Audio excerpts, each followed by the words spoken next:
You can't end a war without talking. President Trump has gotten people talking. Why did Putin come to Alaska? Because he was rattled by the 50% tariff on India, the second largest customer. So strength gets you a dialogue. Weakness gets you a war. Yes, Senator Lindsey Graham stating the obvious, which even the obvious is in short supply in Washington these days, is it not? Like people shooting people. Isn't that a song? People shooting people? Not the luckiest people in the world.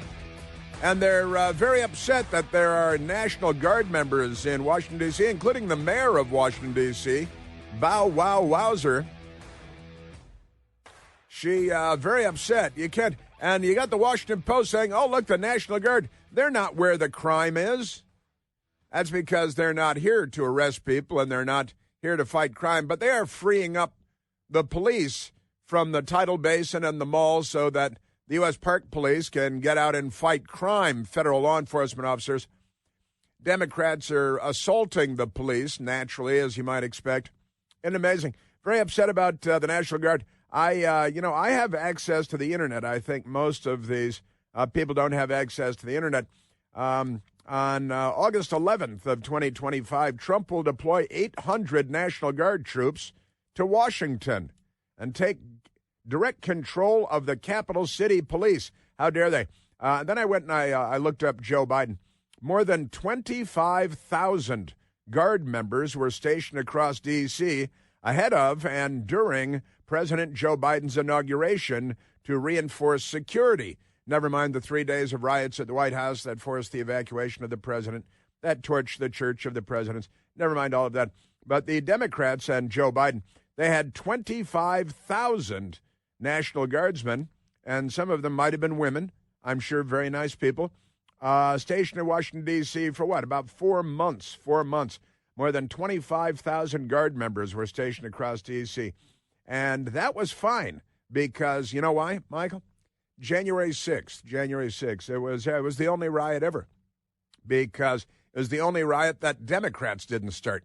So it wasn't mostly peaceful because the Democrats didn't do it. Make the lie so big that no one would dare not believe it. It's not just the Soviet playbook. It's also Herr Goebbels' playbook, or Gurgle, if you prefer.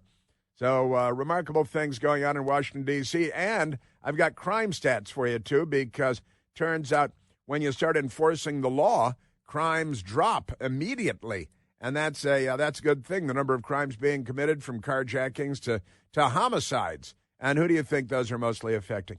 Democrats are getting dumber, I think, with each rotation of the earth, and they're lunatics. We had that woman yesterday. We played audio, the crazy lady with the bullhorn, cursing out police for arresting a drug dealer. They had all the multiple packets of his drugs and the wads of cash, and their police are putting them in a 1-gallon Ziploc bag, and everybody can see it, except this lady, who's a Democrat, screaming through a bullhorn at the police and calling them names.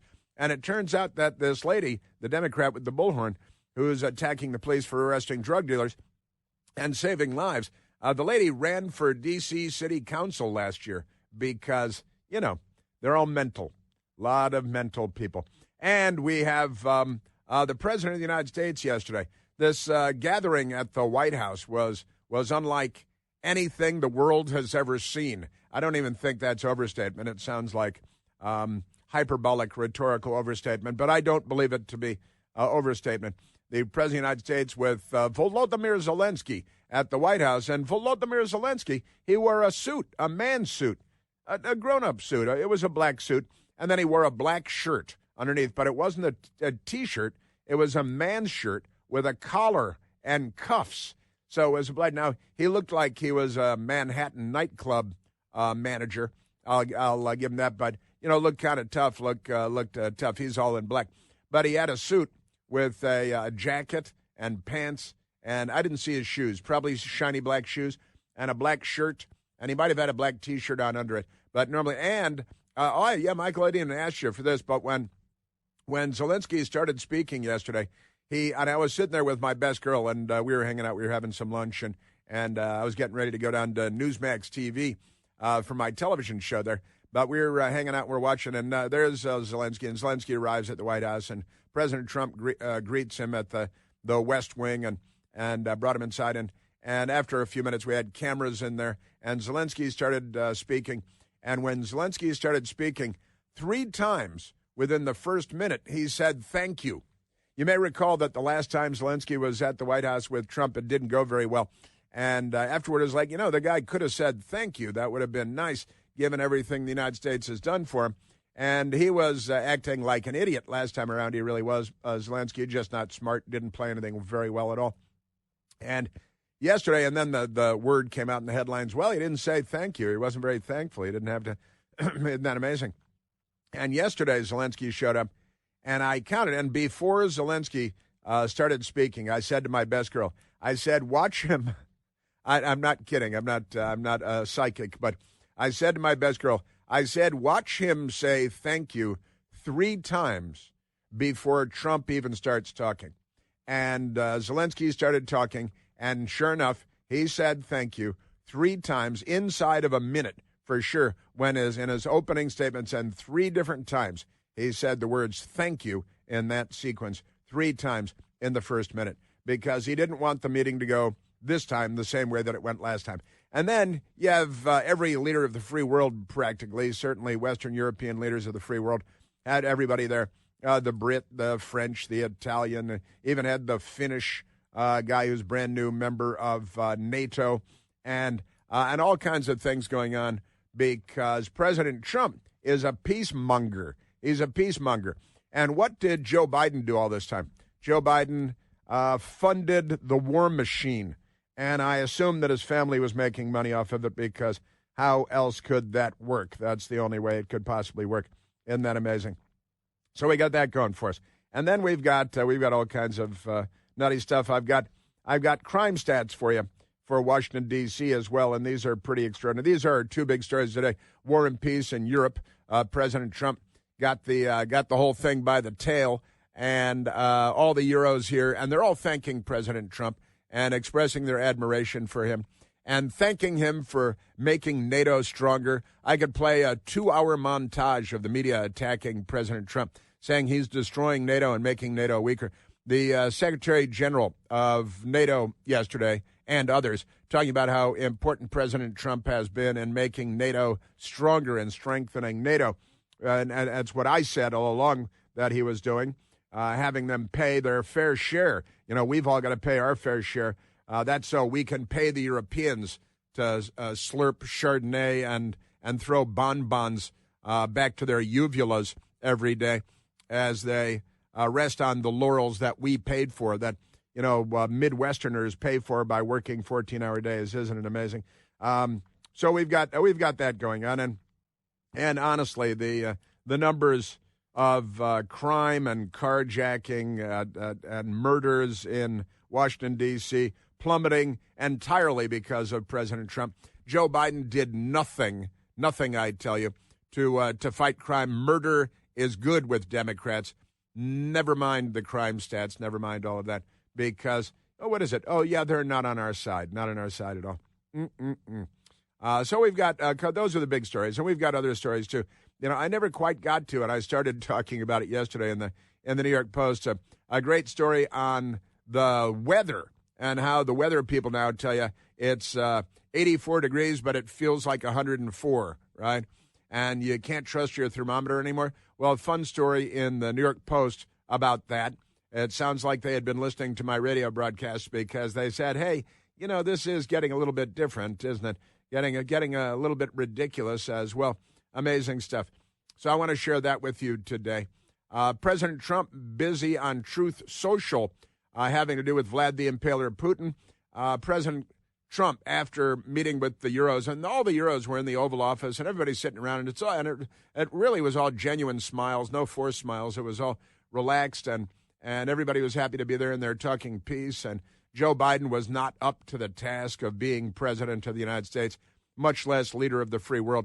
But President Trump yesterday, and I don't care if you've got Trump derangement syndrome up the yin-yang, you have to look at this and say, well, he's getting a lot done here. And, the Euros, who are not Trumpniks overwhelmingly, but from Maloney and Italy and Macron and Fromage in Francais and that across the spectrum in Europe, they're all praising Trump, thanking Trump, talking about how this wouldn't happen were it not for Trump, and we're on the road to peace in Europe, and the Europeans aren't leading. There's not a single European, not the NATO Secretary General, not the British Prime Minister. Nobody's leading out of Europe. President Trump is doing all the leading, and there was a void there when Joe Biden was living in the White House. What was he doing living in the White House? He had no business living in the White House. So those are the really major stories that I want to share with you today. Also, we've got a crazy story out of Loudoun County in Virginia. The headline, Virginia schools get it wrong. Boy, do Virginia schools get it wrong. Loudoun County schools, they suspend boys, because the boys were uncomfortable with a female student saying, "I'm a boy." They're in the boys' locker room and shower room and bathrooms, and the boys said, and they made videos, and then they got in trouble because you're not supposed to make videos in there, right? That's what they got in trouble for. They made video. And they said, look, there's a chick in it. It's pretty unusual because usually it's a boy pretending to be a girl. But in Loudoun County, they've got a girl pretending to be a boy, and she's in the boys' locker room. And they were saying, the boys were saying, I don't think this is kosher. This is not halal either. This is not good any way you slice it. And the school said, oh, yeah? You're not allowed to speak up. We're going to roll over you. We're going to steamroll you. We're going to crush you. We're going to punish you because we always punish the wrong people. We always punish the police, and we reward illegal alien gang members that beat their wives, and we have margaritas with them and all that good stuff. Amazing stuff. And speaking of the trannies, the story that I touched on yesterday as well, suspects in Texas ICE shooting. That's a federal law enforcement officer shot by the Democrats again. Suspects, plural, in Texas ICE shooting tied to trans, anti-fascist activism. And that's the Washington Post calls it activism. They're dressed in military uniforms, have military weapons. They're transgender, mentally ill people. They're boys pretending to be girls, and they're out shooting federal officers. And the Washington Post calls it activism. That's what they call it. It's because they're journalists. They choose their words very carefully. It's award-winning journalism. And they call the tranny, gun-crazed, they're the fascists, saying they're anti-fascist, but the news media is too corrupt and too unintelligent, too unserious to tell the truth about what they are. They're not anti-fascist. They're not activist. And for that matter, they're not even trans anything. They're a bunch of mentally ill freak shows who dress like, Anthony Perkins in Psycho, and they go around shooting people. And that makes them heroes of the news media because the news media are the Democrat Party.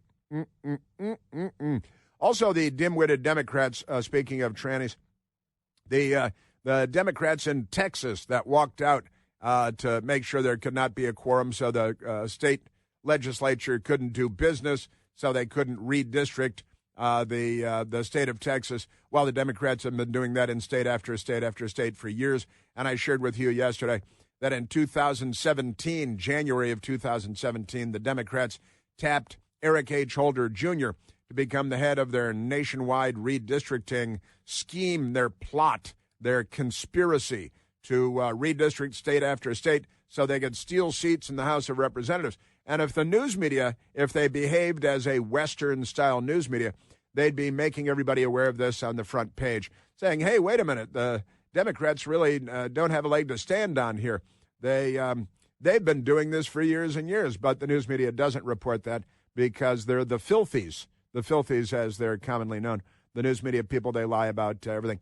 But the Democrats in Texas that walked away and went and they flew private jet up to Illinois to spend time with the billionaire governor Democrat of Illinois, who is as corrupt as the day is long. He's taken the family jet down to Florida when he had the state of Illinois on lockdown because of the Wuhan Red Death. But now the Democrats in Texas set to end their walkout. It's a walkout. The New York Times calls it a walkout over redistricting, allowing redrawn map to pass.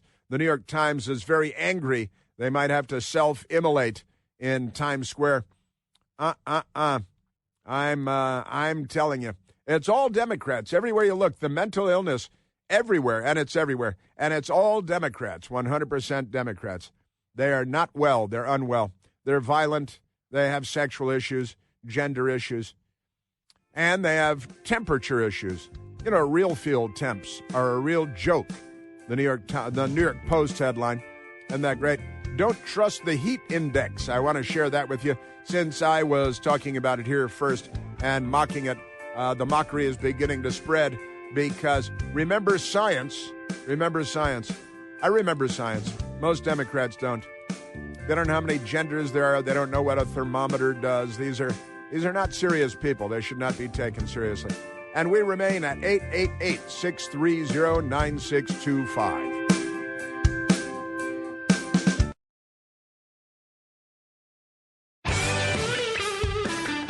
Because our listeners are so wonderful and so well informed, Donna and Sterling called in to correct me on something, and I always appreciate that. It turns out that the Loudoun County tranny locker room thing, the video was actually shot by the girl pretending to be a boy in the boys' locker room, which I'd then get you a prison sentence, wouldn't it? And I said one of the boys shot the video in the locker room.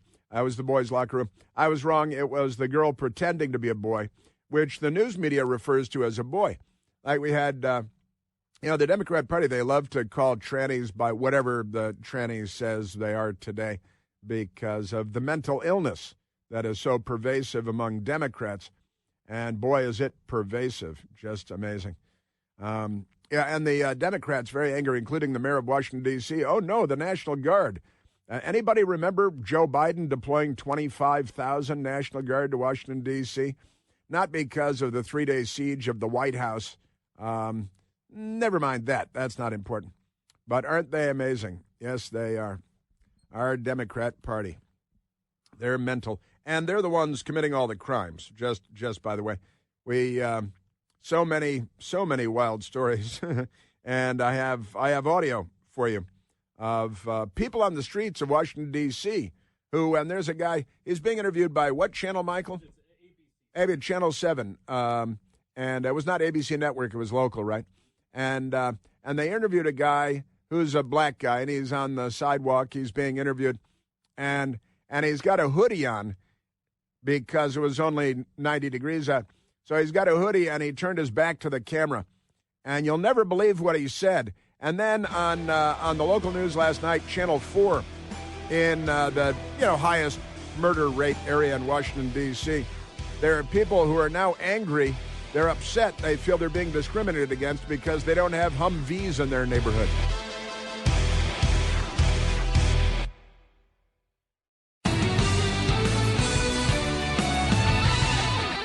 Now, the local news, the local television news, they have cameras and they have anchor men and anchor women. It's not anchor lady, it's anchor man. And they're out there talking to people on the streets and everything. And let me go. First, there's the guy that is in the local news here on the radio station, too, a black guy who's being interviewed on the street of Washington, D.C., He's wearing a hoodie. It's 90 degrees out in the middle of August, and he's got his back turned to the camera, and they don't identify him by name because he's terrified that whatever he says might get him shot and killed.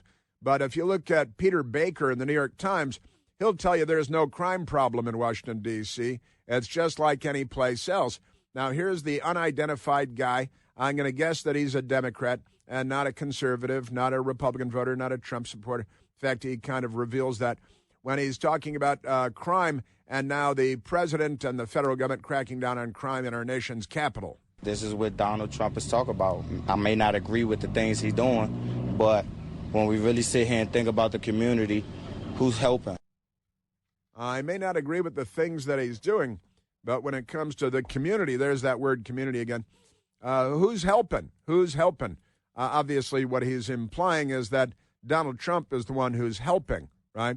He's the one who's fighting crime, because I remember when crime was bad, and even Democrats used to be against crime, but now they're pro-crime, and they're pro-criminal, and they're fighting for crime. How do you fight for crime? You fight for crime by fighting against people that are fighting crime. From the police, who they want to defund and vilify and demonize and charge with crimes and put in jail and stab them 22 times like they did with Derek Chauvin in Minneapolis, Minnesota, because St. George Floyd of fentanyl died of cardiac failure while resisting arrest yet again for another felony, and his bloodstream was coursing with fentanyl and methamphetamine. And the Democrats cheer that, and the career criminal is the good guy, and the police officer is the bad guy. And if you haven't seen Minneapolis Has Fallen, the documentary film on Al Gore's Amazing Internet, which you can watch for free, it tells you the whole story, and you'll say, I wonder why I didn't hear all that stuff before. But the Channel 4, local Channel 4, it's the NBC station.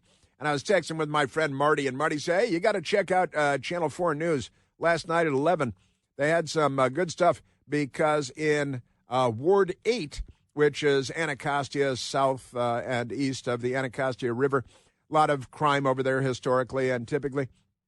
And their city councilman is Trayon White, who thinks that the Rothschild family makes it snow in Washington because those Jews want to take over everything. And they know how to do that now by making it snow, which is pretty good. That's better than Barack Obama, who can slow the rise of the oceans. And he's not even Jewish. So we got that going. But on Channel 4 last night, at the 11 p.m. news, they're out there covering the crime story on the streets of Washington, D.C. News 4 was on the scene of 2 shootings within 2 hours in Ward 8 this afternoon. A total of 3 people were shot, but one woman at the second shooting scene told me, we have seen these federal officers and Humvees driving down the street at, 11 o'clock, midnight. Where were they this afternoon? Where were they? Yeah, come on. There were shootings right here. Where were the Humvees when we needed them? We needed the Humvees, and the Humvees weren't here. And now they want Humvees on the streets of Ward 8, where Trayon White is the city councilman. Ward 8 Advisory Neighborhood Commissioners Tom Donahue and Andrea Davis say their neighborhoods could really use some extra help dealing with gun crime, drug crime, and burglaries. You go down to the National Mall where it's safe, and you see the Humvees. We need them on Minnesota Avenue. Wait a minute. Now they want military occupation? Now, that didn't take long, did it? That's pretty amazing. Now, here's the thing. This is wonderful. Carjacking offenses. And this is, I believe, put together by the D.C. Police Union. And posted online by Chief Stephen Sund. Chief Stephen Sund, career police officer, chief of the U.S. Capitol Police, former now chief of the U.S. Capitol Police, and a friend of mine and a great guy.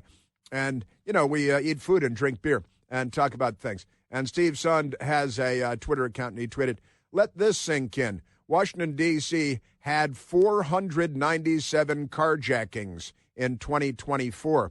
Already 190 so far this year. Since the new crime initiative launched last week, just one, you see, and in a week's time. That's what real action looks like, says Chief Stephen Sund. And he points out, and he's got a graphic here that is provided by officialdom, and you got District 1 through District 7 police reports, and he shows last year, during the course of this week, that the various police districts, there are only 7 police districts in Washington, D.C., 7D, and last year, 7D had 5 carjackings in that week. 6D, the 6th district and the 7th district police stations, they had 5 in carjackings in 1 week in 7D. They had 6 carjackings in 6D. They had 3 carjackings in 5D. I think you get the picture. 3 carjackings in 3D. And that's last year. The same week this year, there was 1 carjacking in the entire city. That week last year, 19 carjackings in 1 week. There are 52 weeks in the year, just in case Democrats are listening along and trying to sort through the math, because I know it can be difficult and complicated. That's why we're $37 trillion in debt, Oh, yeah, we crossed over the $37 trillion mark, too, over the weekend for our national debt. And so we had 19 carjackings in the week, August 11th to August 17th last year. August 11th to August 17th this year, we had one carjacking this week, same week. 19 carjackings that same week last year, one carjacking this year. That's a decrease of 100% in the 2nd District, 3rd District, 4th District, 5th District, 6th, and 7th District Police, all down 100% because they all had carjackings this week last year. No carjackings this year. That's a decline of 100%. Now, also the D.C. Police Union, and they're out there telling the truth, unlike the political wankers that run the city. And the D.C. Police Union posted, D.C. crime since the announcement of federal control versus the 7 days prior. That's the only framework we have, is it's only been going on for 7 days. Robberies down 46%. Carjackings down 83%. Violent crime down 22%. Car theft down 21%. And that's in 1 week, because when you start enforcing the law and going after the criminals instead of the good guys, the cops, then good things happen. Now, Channel 4, they're out there on the street, and they've got people saying, gosh, we don't have a Humvee here. We really need a Humvee. There were shootings. We had 3 shootings yesterday in this crime-ridden neighborhood, and the Democrats will shout you down if you say we need more police on the streets of Washington, D.C. They will scream at you. Are you done with the Channel 4 stuff? And so we've got, the guys standing on the street. Well, I don't know, but Trump, whatever Trump's doing, he's doing it right.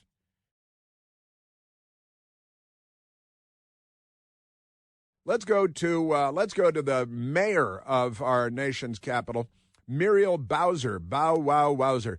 Muriel Bowser she's been flip-flopping all over the place. She doesn't know what to do. She knows it works, but she knows that her constituents and her friends that she has dinner with love crime. They love funerals. They don't go to them, but they love murder.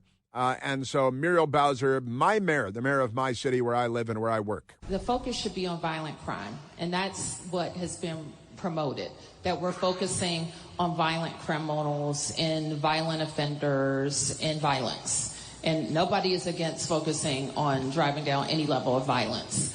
And so if this is really about immigration enforcement, I think the administration should make that plain. Illegal immigration is illegal, just by the way. And when they're arresting people, they're usually dealing drugs or, shooting people or whatever all the Democrats like to do. Mayor Bowser was all over the place talking to every camera she could find. Oh, yeah, they're arresting because, and what is it? I have the number in front of me. I texted it this morning. What the percentages are of people who have been arrested that are illegal aliens. Mayor Bowser is saying, Trump, he shouldn't focus on illegal aliens. He should just focus on violent crime. But it turns out almost half of the arrests for violent crime have been illegal aliens. And they are targeted violent crime and drug dealers and that stuff. But Mayor Bowser asked about it yesterday. Tell us how you feel about the additional National Guard troops coming from other states, West Virginia, South Carolina, Ohio. Do you feel that this has kind of usurped your authority even more, given the president's federalization efforts? We don't have any authority over the D.C. Guard or any other guards, but I think it is kind of makes the point that this is not about D.C. crime. It doesn't make that point at all. How does it make that point? That's just not true. 800 D.C. National Guard called up, and then the police working with one another to fight crime, various federal law enforcement agencies and the D.C. Metropolitan Police. Again, D.C. Metropolitan Police Union putting out the statistics that I just shared with you about crime plummeting in Washington, D.C. And they're very upset, said, well, there were guardsmen down by the Martin Luther King Memorial, which looks like Chinese communist propaganda because the way it was carved, and around the tidal basin where the Jefferson Memorial is. Said, what are they doing down there? There's no crime down there. It frees up the police who would normally be there to be out in the street where the crime is. I don't know how dumb these people can be. Is it possible that they're that dumb? Can they be that ignorant? Mayor Muriel Bowser, oh, yeah, see, it proves, and she doesn't understand what it proves. It doesn't prove anything. This doesn't make sense. You know it doesn't make sense. The numbers on the ground in the district don't support 1,000 people from other states coming to Washington, D.C. You know that. Robberies down 46%. Assault with a deadly weapon down 6%. Carjackings down 83%. Car theft down 21%. Violent crime down 22%. Property crime overall down 6%. All crimes down 8%. The number of carjackings this past week, 1. Same week last year, 19. You know it doesn't. It's got, and I mean, are they this dishonest or are they this stupid? Because those are the only two possibilities. Now, Jeanine Pirro, who is now the U.S. Attorney for the District of Columbia for Washington, D.C., you may remember her from Fox News. She was a judge in New York and then became a television commentator. Now she's U.S. Attorney for Washington, D.C., and yesterday, she was asked about what's going on on the streets of D.C. Everyone, is Judge Jeanine filling you in on what's going on in the surge in Washington, D.C. We're at more than 400 arrests over the weekend, 127 this past weekend with our federal partners and this cooperative law enforcement effort. We seized 21 illegal guns. We've made arrests on warrants for homicide, sexual predators, drug trafficking, illegals. If you want to be in D.C. and you're a criminal, you're not welcome. Sexual assault, homicide, warrants, drug dealers. I was playing the audio yesterday of a drug dealer being arrested. You can see the individual packets of drugs, the rolled up wads of cash being dropped by the police into a big old Ziploc bag, while Democrats are screaming at the police because of their mental illnesses. There are many, many.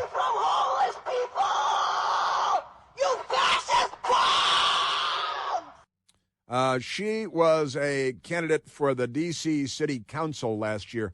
That lady with the bullhorn, what's her name again? She's a D.C. City Council candidate from last year, a Democrat. She's screaming through a bullhorn out on the streets. She's known for doing that in various locations.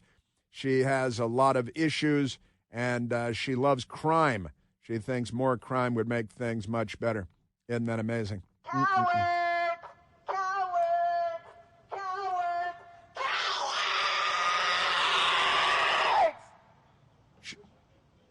Oh, yeah, Patricia Aguino. Patricia Aguino, and she ran for city council last year in Washington, D.C. She's a Democrat. Speaking of Democrats, there's a Democrat by the name of Peter Baker. Peter Baker is a New York Times typist for the Democrat Party. Not a very bright person, went to all the best schools, didn't work.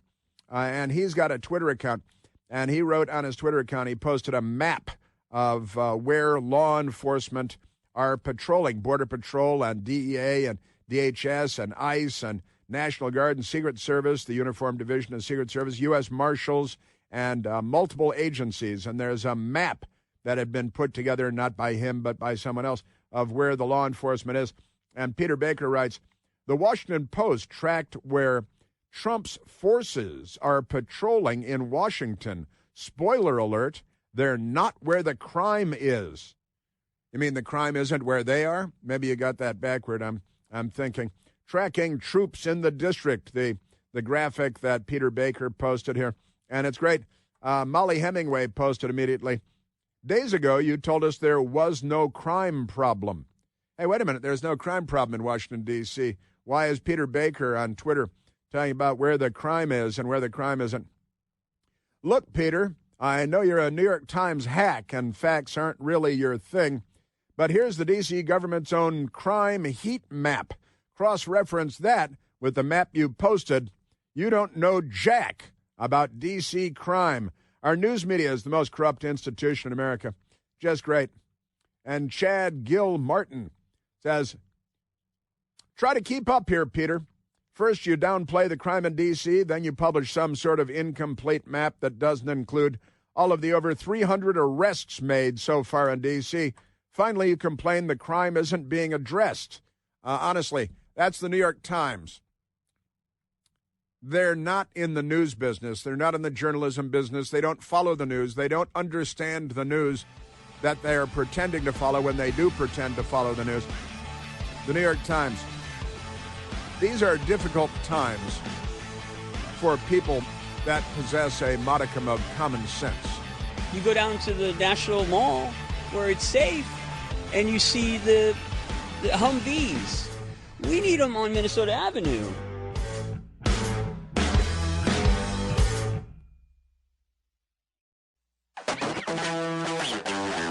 All right, so many remarkable Democrat stories that we have here. We've got another Democrat who is arrested. She's been arrested. The great story in the New York Post that Jasmine gathered up. The headline is a picture of the lady in front of the White House, a selfie in front of the White House. She looks perfectly normal in this still photograph. Deranged woman arrested after threatening to, quote, sacrificially kill, end quote, President Trump in unhinged social media posts. She has multiple social media posts where she's promising to murder the President of the United States, which it turns out is illegal. And she's been arrested because Democrats love murder and they love crime and they love political assassinations and political violence. And this woman is now in custody because she's threatened. What she wanted to do? Disembowel. She wanted to disembowel President Trump. And she looks, if you saw her standing in front of the White House taking a selfie, you'd think that she looked like a perfectly normal person. But then you learn that she's a Democrat and that she's criminally insane and has murder in her heart because the Democrat Party, you know how the Democrat Party is, they love murder, don't they?